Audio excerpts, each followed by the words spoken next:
చూపట్టింది మీ పేరు మీ డైరెక్టర్ అని చూసుకోవడానికి? 4 years. 4 years. 4 years. 4 years లో ఏమేమి చేశారు మీరు? నేను నా బీటెక్ 2020లో అయిపోయింది. ఓకే. క్యాంపస్ ప్లేస్మెంట్లో జాబ్ వచ్చింది.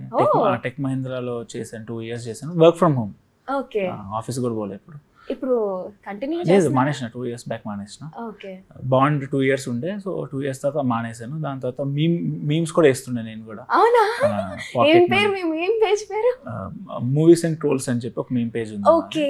అది కాకుండా గోస్ట్ కింద ఇంకో మీమ్ పేజ్ లో కూడా చేస్తుండే. ఏం లేదు, ట్విట్టర్ లో ఉన్న జోకులన్నీ స్క్రీన్ షాట్ తీసి ఇన్స్టాగ్రామ్ లో ఇస్తుండే. మౌలి అంత టాలెంటెడ్ కాదు, సీనియర్ కాదు. ఓకే. సో అది బేసిక్ అవి చేస్తూ అది ఏదో పాకెట్ మనీ కోసం ట్రావెల్ కి వాటికి. మనీ వస్తాయా? వేరే పేజ్ లో వేస్తే వస్తాయి కదా, వాళ్ళు ఇస్తారు కదా డబ్బులు. ఒక మంత్ 2 months అట్లా పని చేసి ఉండే. ఓకే. మరి 4 years లో జాబ్ వదిలేసిన తర్వాత ఈ మీమ్స్ చేస్తూ ఇంకా సర్వైవల్ అంతా మనీ సేవింగ్స్ ఉన్నాయి కదా. 2 years చేసింది సేవింగ్ చేసుకుండే. ఒక 7-8 months వచ్చింది. తర్వాత ఇంట్లో నెలకి ఒక 5,000 ఇచ్చేవాళ్ళు, సరిపోయేది.